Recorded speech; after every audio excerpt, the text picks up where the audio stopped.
Hi friends, मेरा नाम देवी है और आज मैं आप सब से मेरा एक बहुत खौफनाक घटना के अनुभव का जिक्र करने जा रही हूँ। इससे पहले कि मैं उस अनुभव का कथन शुरू करूँ, आप सबसे रिक्वेस्ट है कि आप मेरे चैनल को लाइक, शेयर और सब्सक्राइब करें। हम सब ने ही कई घटनाएं सुनी हैं व रोंगटे खड़े कर देने वाली घटनाओं को सुनने के बाद भी कई सनसनीखेज रातें भी गुजारी है। मैं भी अब तक इन घटनाओं को कहानी की तरह ही सुनती थी। हॉन्टेड किला, स्ट्रीट, मकान वगैरह के बारे में तो हम सब ने सुना ही है, मगर इस तरह के हॉन्टेड जगह में पहुंचने के बाद का एहसास कैसा होता है, यह सिर्फ उसी को पता होता है जिसने उसे अनुभव किया हो। इससे पहले कि मैं अपने उस रात की घटना का विस्तार से वर्णन शुरू करूं, आप सबसे यह कहना चाहती हूँ कि हमारे चैनल की मंशा भूतों के प्रति विश्वास बढ़ाने का नहीं है। यह सिर्फ एक सच्ची घटना का विवरण है।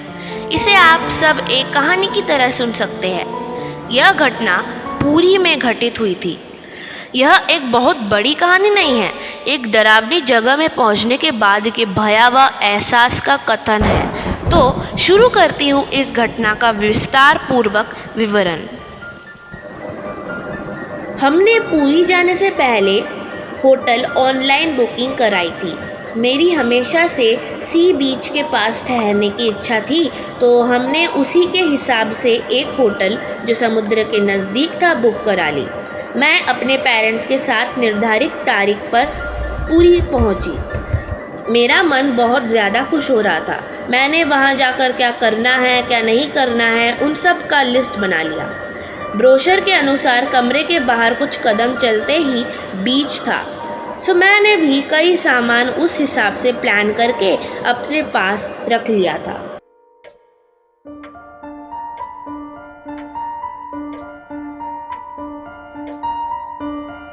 कई सपने व प्लान्स के साथ पुरी स्टेशन में हमने होटल जाने के लिए एक टैक्सी बुक करा ली। मेरा तो जैसे खुशी का ठिकाना नहीं था। टैक्सी में सामान रखने के बाद जब हमने कैब के ड्राइवर से उस जगह का पता दिया तो वो चौंक गया। बोला कि आप लोग इतनी दूर उस होटल में रहोगे, इससे तो बेहतर होता कि बीच के एकदम नज़दीक कई होटल्स में से कई एक ले लेते। आप बोले तो मैं आपको ले चलूँ। कहाँ आप इतनी दूर रहोगे, भीड़ भाड़ वाली इलाके में रहोगे तो बेहतर होगा। मेरे पापा चौंक कर बोले, दूर कहाँ, उनके ब्रोशर में तो लिखा है कि वो जगह समुद्र के काफ़ी नज़दीक है और वहाँ पर सभी सुविधाएं उपलब्ध है। यह कहकर पापा ने उसको वहाँ की तस्वीरें दिखाई। ड्राइवर ने बोला, तो ठीक है, आपकी मर्ज़ी, मैं आप लोगों को वहाँ छोड़ देता हूँ। आप खुद अंदाज़ा लगा लीजिए कि वह जगह कितनी अंदर की तरफ है। खैर, हमारी टैक्सी चलने लगी और धीरे धीरे हम समझ गए कि वो होटल तो वाकई में एक सुनसान जगह में स्थित थी। बुकिंग हो चुकी थी, इसीलिए हमने वहाँ टैक्सी को छोड़ दिया। जाते जाते टैक्सी वाले ने बोला, आप मेरा नंबर रख लीजिए क्योंकि आपको यहाँ पर कोई कैब भी नहीं मिलेगा। गाड़ी से उतरकर हम एक बहुत बड़े गेट के अंदर घुसे। वहाँ के सिक्योरिटी गार्ड ने हमें वहाँ पहुँचने का रास्ता बताया। हम चल चल कर थक गए। हमने असल में एक मैंशन बुक कराया था जो उस एरिया के दूसरे तरफ था। मेरा मन बहुत उदास हो गया क्योंकि जो मैंने सोचा था, यहाँ पर सब कुछ उसका बिल्कुल उल्टा हो रहा था। दूर दूर तक समुंदर नज़र नहीं आ रहा था और ऐसा लग रहा था कि हम सारी दुनिया से कटकर एक अलग से वीरान वाली जगह में जा रहे हैं। थक हार कर रात को 8:30 बजे हम वहाँ पहुँचे थे। तब एक बिल्डिंग के नीचे हमने सिक्योरिटी गार्ड के कमरे में लाइट जलता हुआ देखा, तो हमने फाइनली उनसे डायरेक्शन पूछने का सोचा। वो जगह एक भूल भुलैया जैसी लग रही थी। उस गार्ड रूम में एक आवाज़ देने पर एक बूढ़ा कुबड़ा इंसान लंगड़ाते हुए बाहर आया।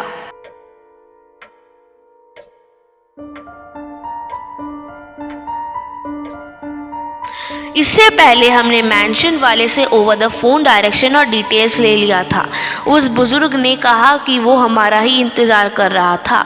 उसने बोला कि उसके पास चाबी थी और हमें बताया कि हमें 3rd फ्लोर पर जाना है। हम लिफ्ट की तरफ बढ़ गए और वह सीढ़ियों से ऊपर चढ़ने लगा।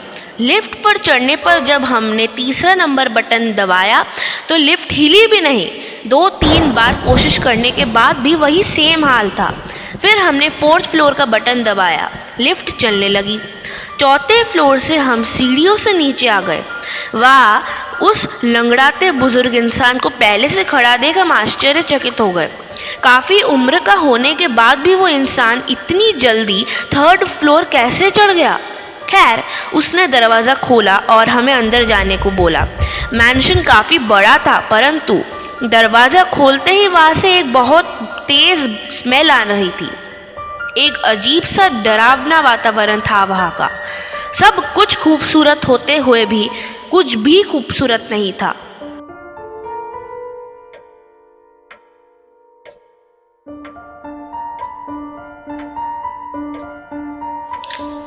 हमने अंदर जाकर पूरे मैंशन को देखा। जब वो बूढ़ा गार्ड बाथरूम का दरवाज़ा खोलने लगा तब वो खुल ही नहीं रहा था। दरवाज़ा जाम हो गया था। काफ़ी प्रयासों के बाद वह बाथरूम का दरवाज़ा खुला। दरवाज़ा खुलते ही एक नेगेटिव माहौल का एहसास हुआ। बाथरूम अंदर से बिल्कुल साफ सुथरा था। उस बूढ़े गार्ड ने आश्चर्यचकित स्वर में कहा, कल ही तो मैंने घर की सफाई कराई थी, तो आज क्यों नहीं दरवाज़ा खुल रहा है। यह कहकर उसने मैंशन की चाबी हमें दे दी और वहाँ से चला गया। हम बेडरूम का कबर्ड खोल कर देखने लगे। जब हमने दरवाजे खोले तो वहाँ पर कुछ पैसे पड़े देख हम थोड़ा सा चौंक गए। खैर, बेडरूम देखने के बाद हम किचन की तरफ बढ़े। आश्चर्यचकित की बात यह थी कि रसोई घर में सामान ऐसे रखे थे जैसे मानो कोई काम करते करते भाग गया हो। सब्जियाँ, तेल, मसाले वगैरह स्लैब पर बिखरे पड़े थे। ये सब देख हमें बहुत अजीब लगा। अगर कोई यहाँ खाना बना रहा था तो सब सामान इस तरह से फैला हुआ छोड़कर क्यों चला गया। और गार्ड ने कहा कि यहाँ की सफाई हुई है तो किचन के सामान को और कबर्ड से पैसे को क्यों वैसे ही रहने दिया।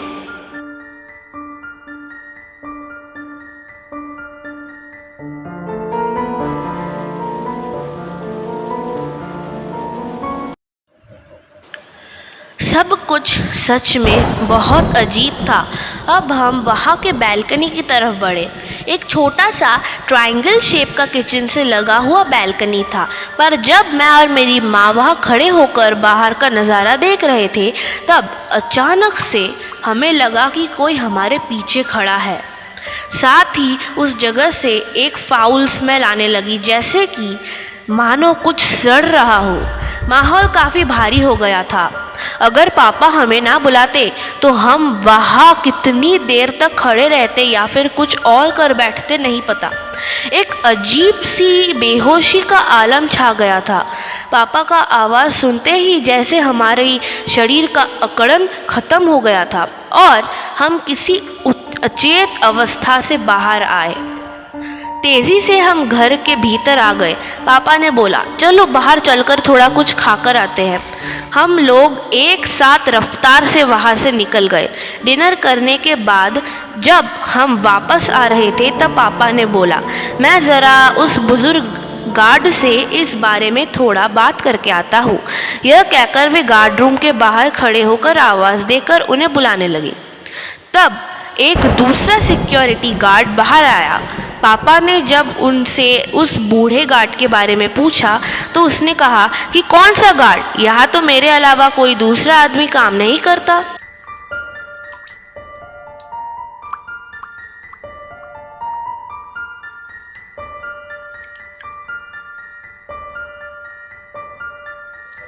ये सुनकर हमारी हालत खराब हो रही थी। हम समझ गए थे कि हमारे साथ कुछ तो अजीब हो रहा है जिसकी हमारे पास कुछ एक्सप्लेनेशन नहीं है। अब किसी भी तरह से हमें उस माहौल से निकलना था। हम तीनों एक दूसरे की तरफ देखे और दौड़कर लिफ्ट की तरफ गए। इस बार जब हमने लिफ्ट का 3 नंबर बटन दबाया तो वो चल गया। अब हमारी दिल की धड़कनें तेज़ हो गई। डर अपने चरम सीमा पर तब पहुंचा जब लिफ्ट बीच में ही रुक गई और हम अंदर फंस गए। हमारी तो हालत खराब हो रही थी। 2 फ्लोर के बीचों बीच लिफ्ट खड़ी होने की वजह से जैसे तैसे हम उससे बाहर निकले। अब अंदर से सामान लाने की बहादुरता दिखलानी थी। ये काम कौन करे? खैर पापा ने हिम्मत दिखाई और अंदर से सामान लेकर आए। अब हम अपना सामान लेकर पूरी रफ्तार से सीढ़ियों से नीचे भागे। हम तीनों को किसी के हमारा पीछा करने का आभास हुआ। फुटस्टेप्स की आवाज़ें हमारे कानों में पड़ रही थी।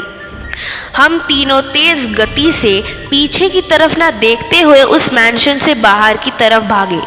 पापा ने निकलते निकलते उस टैक्सी वाले को कॉल कर दिया था। उस जगह से बाहर आकर जब हम टैक्सी में बैठे तब हम तीनों चुपचाप अपनी धड़कनें सुन रहे थे। बस ये कह लीजिए कि जान बची और लाखों पाए। उसके बाद हम एक दूसरे होटल में शिफ्ट हो गए जहां हमने अच्छी तरह एंजॉय किया, मगर तब भी रात को उस मैंशन की याद आने पर हम कांप जाते थे और हमारे बीच एक खामोशी छा जाती थी।